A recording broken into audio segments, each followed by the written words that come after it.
배꼽손! 안녕하세요, 말랑닥터 김영진입니다. 좋아요 꾹, 구독 꾹 눌러주시면 더 좋은 영상으로 보답할게요. 우리 아이가 너무 오랫동안 기침을 해요. 병원 가서 기침약도 먹고 항생제도 먹었는데 전혀 차도가 없거나 그때뿐이고, 좀 좋아졌다가 나빠졌다 하는 것도 같고, 이러면 어떤 생각이 드시나요? 처음에는 약이 잘 안 맞나 싶다가 너무 오래 지속되면은 이거 틱인가? 음성 틱인가? 이런 생각까지도 하시더라고요. 과연 그럴까요? 오늘은 소아에서 만성 기침의 가장 흔한 원인이 되는 탑5 알아볼게요. 하나씩 알아보기에 앞서 우선 기침이 오랜 기간 동안 지속되는 것, 의사들이 흔히 말하는 만성 기침은 얼마나 오랜 기간 동안 기침을 하는 걸 얘기하는 걸까요? 소아에서는 4주 이상 기침이 지속될 때를 얘기합니다. 또한 대부분은 며칠 기침하고 며칠 좋아지고 이러기보다는 거의 매일 기침이 반복될 때를 말하죠. 아이들한테서 나타나는 만성 기침의 흔한 이유 첫 번째, 반복되는 감기입니다. 아직 감기가 완전히 다 낫지 않은 상태에서 새로 또 감기에 걸리는 거죠. 그러면 기침이 좋아질 듯한 타이밍에 또 새로 기침을 하기 시작하니까 이게 쭉 이어지는 것처럼 보일 수 있어요.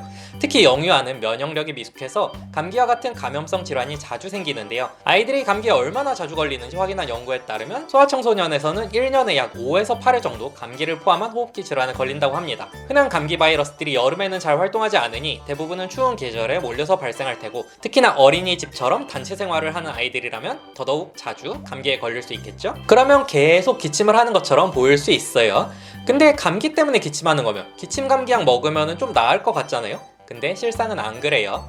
감기약을 먹으면 기침을 하는 게 좀 편해질 수 있을지는 몰라도 아주 드라마틱한 효과가 나타나진 않거든요. 다음 얘기 드릴 병은 소아천식과 기침형 천식이에요. 구독자님들께서 가지고 있으신 천식이라는 병은 어떤 이미지인가요?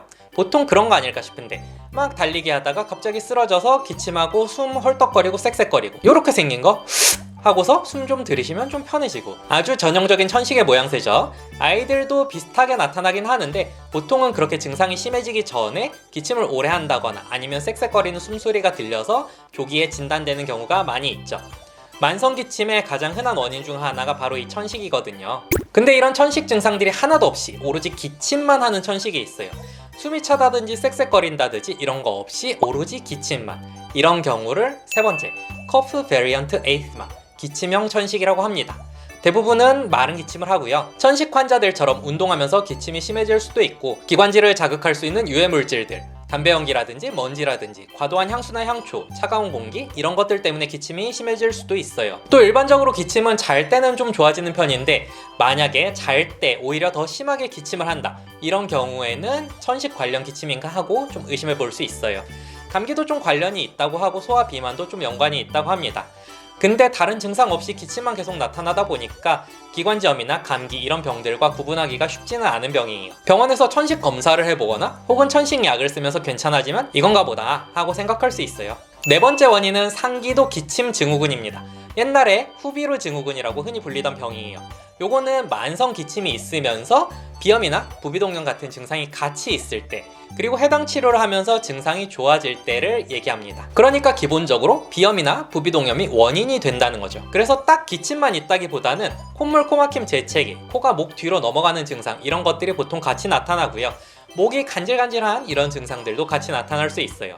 콧물은 맑은 콧물일 수도 있고 노랗고 끈적거리는 콧물일 수도 있고요. 보통은 비염 때 먹는 알러지 약이나 코에 뿌리는 약, 아니면 경우에 따라서는 항생제 이런 것들을 쓰면 좋아져요. 다섯 번째, 소아에서는 음성틱, 뚜렛 증후군, 그리고 시민성 기침 이런 것들도 나타날 수 있습니다.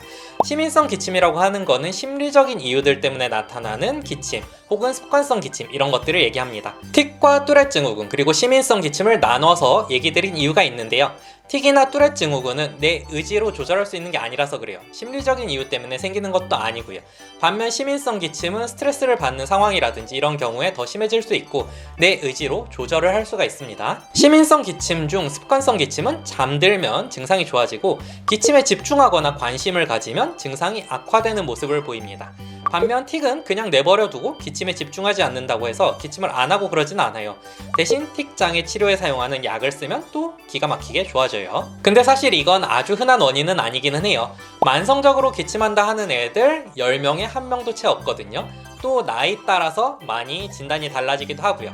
그래서 정말 전형적인 경우, 딱 보고서는 얘는 진짜 틱인가 보다 하는 경우도 물론 있지만 기침만 계속 나타나는 경우에는 우선적으로 고려하는 대상은 아닙니다. 그래서 만성 기침이 있는 아이들은 병원 가서 최소한 가슴 사진, 그러니까 엑스레이 정도는 찍어봐야지 알 수 있다. 그리고 그 다음 단계로 가급적이면 천식과 관련된 검사 정도는 해보는 것이 좋겠습니다. 근데 이런 검사들이 다 괜찮고 얘는 대체 왜 계속 기침하는 거지? 하는 애들도 있어요. 그런 경우를 비특이적 기침이라고 표현하는데요. 그런 경우는 조금 덜 흔한 기침하는 원인들에 대해서 추가적인 정밀 검사를 하게 됩니다. 오늘 제가 준비한 영상은 여기까지. 좀 도움이 되셨나요? 그러면 다음에 다시 만나요. 감사합니다.